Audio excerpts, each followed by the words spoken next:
ဒီဝန်တန်ကတ်မှာဒိုးလုံးမခတ်တဲ့ပြဿနာပေါ့ဒိုးလုံးမခတ်တဲ့ပြဿနာမှာကျွန်တော်တို့ဒီမှာ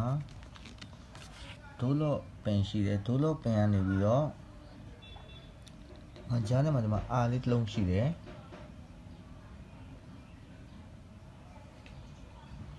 ဒီမှာအာလေးတစ်လုံးရှိတယ်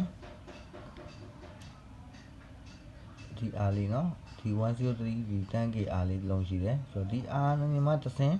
ဒီပလန်နေပြီးတော့ဒီမှာအနောက်ဘက်ကိုသွားမယ်နော်အနောက်ဘက်ဒီပလန်နေမှာတစ်ဆင့်ဒါလိုက်ပဲကိုသွားမလဲဆိုရင်ဒီမှာဒီ MC ရဲ့ကျွန်တော်ဒီ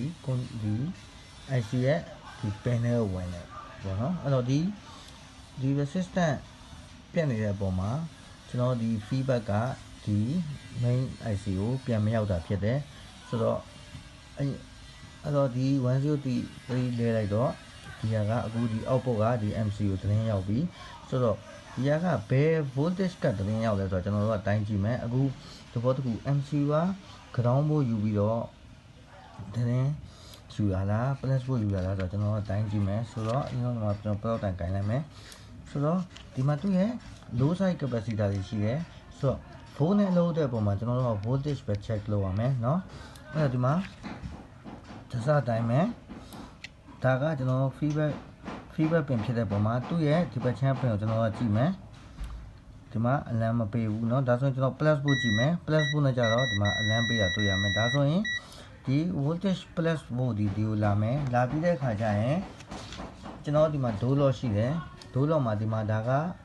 ဒီနှစ်ဆဒီဒါ point နှစ်ဆဖြစ်တယ် point နှစ်ဆကဒိုးလော့ခတ်တဲ့အခါကျရင် point 2နှစ်ချောင်းပေါင်းမယ်ပေါင်းတဲ့အခါကျရင်ဒီဘက်မှာရှိတဲ့ plus volt ဒီဘက်ချမ်းအောင်ရောက်မယ်ရောက်ပြီးလို့ရှိရင်ဒီဟာကဒါလိုက်ဒီဘက်မှာရှိတဲ့ plus ဖို့ကဒီဘက်ချမ်းအောင်ရောက်ပြီးတော့ဒီဟာကဒါလိုက်ဘယ်ကိုတော့မလဲဒီ MCU ကနေပြီးတော့ဒီ MCU ကိုတွားပြီးတော့သတင်းပေးမှာဖြစ်တယ်အဲ့လို voltage ဒီ MCU ကိုရောက်မှပဲဒီ MCU ကဒိုးလော့ကို